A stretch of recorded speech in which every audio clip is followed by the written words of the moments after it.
Oi, gente linda, tudo bem com vocês? Aqui é a Márcia do Questões da Vida Real. Nós vamos continuar falando sobre família disfuncional, tá? Algumas considerações, né? Dando continuação a um vídeo anterior que nós fizemos. Só que nesse vídeo vamos falar de algumas coisas que são meio que tabus, que não são faladas, não são comentadas, porque são assuntos que dão medo, ou por medo, como é que eu posso dizer? Por vergonha, por culpa, e porque dói mesmo, na verdade. Essa é a realidade. Então, se no final você gostar deste vídeo e você sentir que fez sentido para você, compartilhe com alguém. Compartilhe nas suas redes sociais, né? Deixe o seu like, se inscreva, tá? É muito importante a sua inscrição. Ative o sininho para você ficar sabendo quando eu postar um novo vídeo, tá bom? Tá. Assim como a mão tem 5 dedos e uma base só, a família é desta forma. Haverá situações em que toda a família irá passar, mas cada um vai reagir de uma forma diferente. De acordo com o seu valor interno, seja o membro familiar conhecendo ou não, independente da sua idade, de acordo com com aquilo que tiver dentro de si, o impacto vai ser tão grande que vai passar por gerações. Serão como uma repetição infinita, tá? Algumas dessas situações. Uma delas é a morte, tá bom? A morte chega para todo mundo. Então, todas as famílias, funcional ou não, ela vai sentir isso na pele. Mas a família disfuncional, o que acontece com a família disfuncional? O luto é um caso sério. O luto nunca é sadio. Então, nós vamos falar em cada assunto desses, assim, em vídeo separado, tá? Então, que são assuntos bem dolorosos, né? Querendo ou não. A morte não tem doença de estimação, não tem idade, não tem sexo, não tem status social. A morte é a morte, ponto final. Só que não gostamos de falar sobre ela, né? Mas é preciso falar das consequências que ela traz. E ela afeta todo mundo.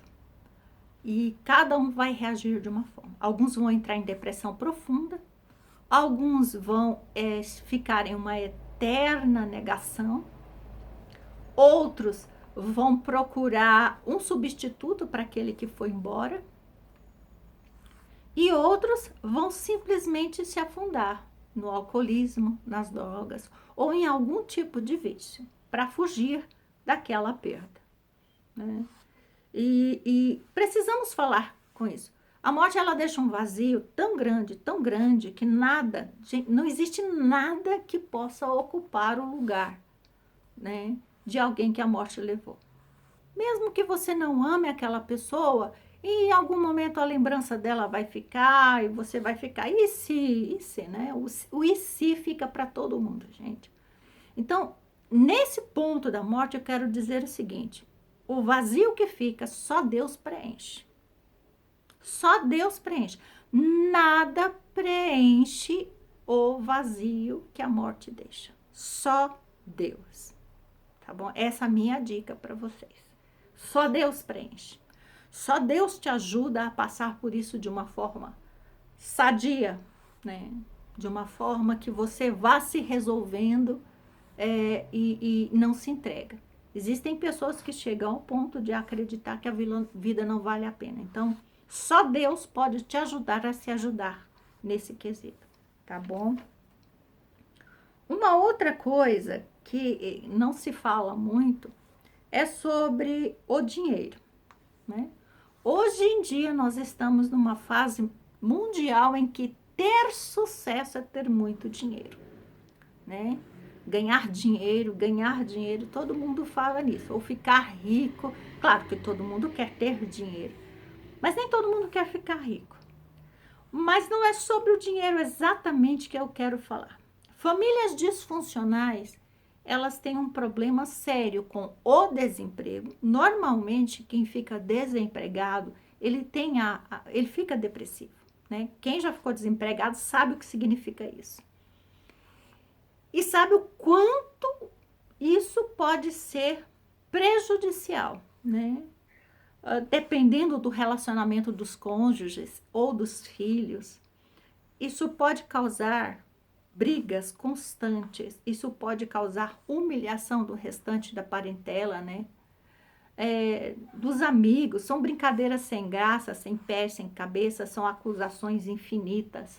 Você não dá conta disso, você não sabe o que é isso, o serviço que você arranja não presta, não te dá dinheiro e acaba nisso, você não sabe o que é. Então, assim, cria situações tão violentas, né, o desemprego dentro da família disfuncional, que causa rejeição, causa culpa. Chega um momento em que a pessoa começa a ganhar muito dinheiro, né? A pessoa que passou por isso, ela começa a ganhar muito dinheiro e ela começa a se sabotar. Porque ela pensa que se ela ganhar muito dinheiro, ela não vai ser mais aceita pela família ou ela vai ter a obrigação de cuidar da família. E essa situação é uma situação doentia. É uma situação muito doentia.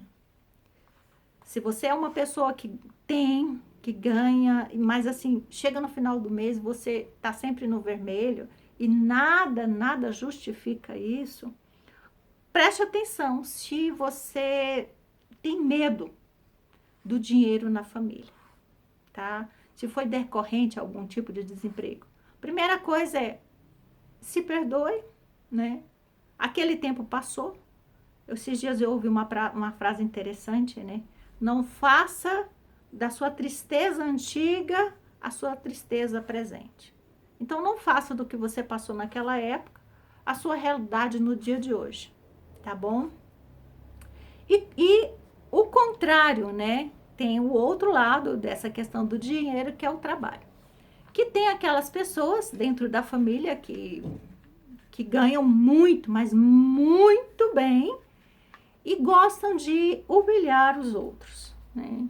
Esse tipo de coisa pode acontecer entre cônjuges, entre irmãos, filhos terem vergonha dos pais porque não tem a condição que ele tem, pais ter vergonha de mostrar os filhos porque, né, são pessoas simples que não se adaptam à quantidade de dinheiro ou status social que ela apresenta em seu trabalho.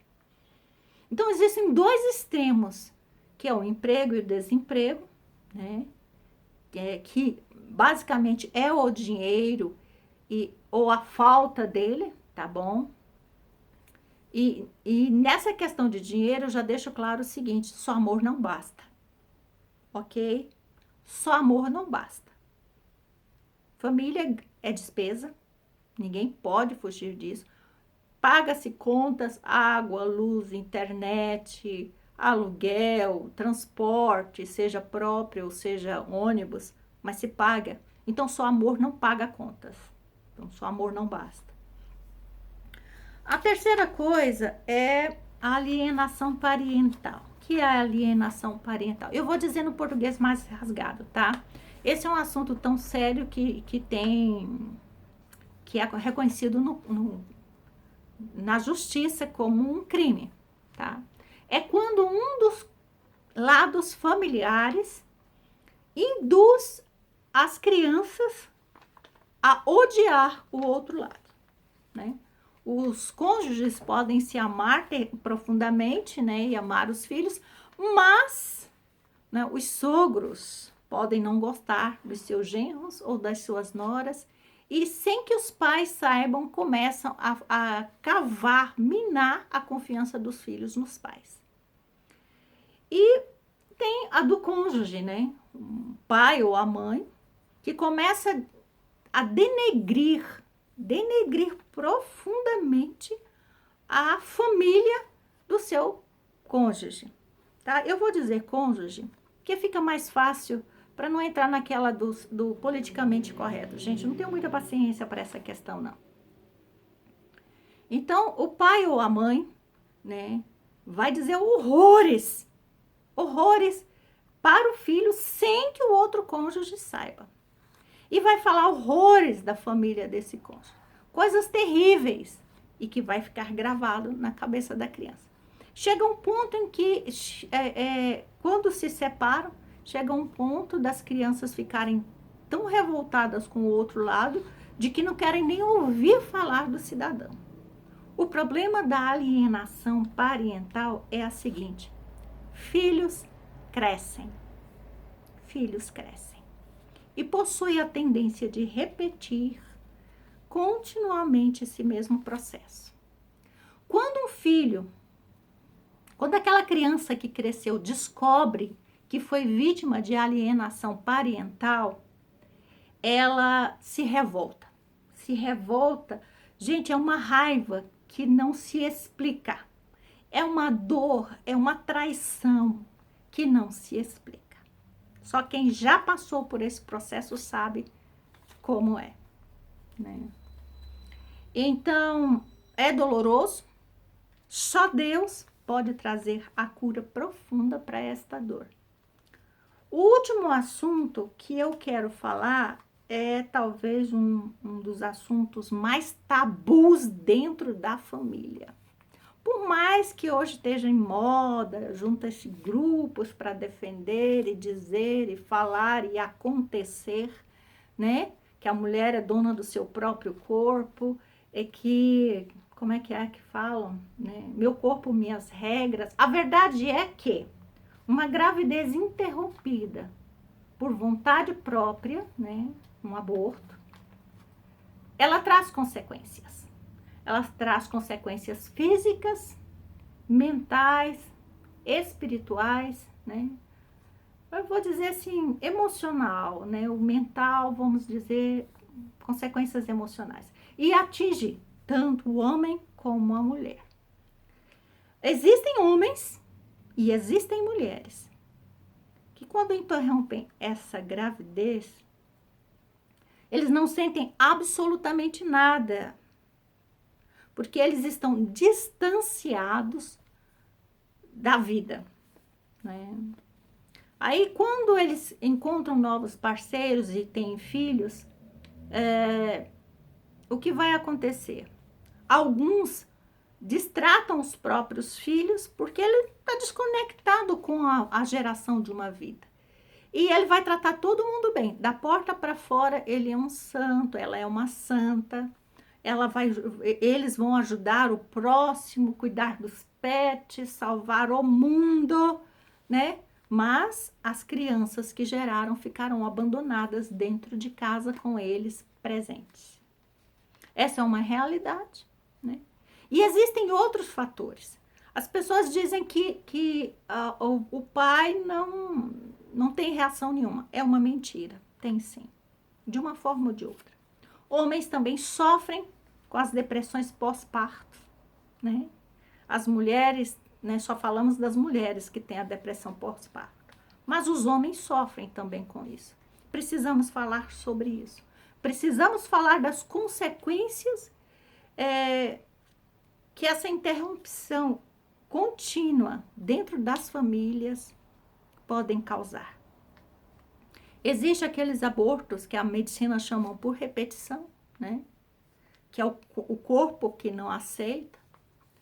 Mas isso não quer dizer que quem gerou não sofra, ok?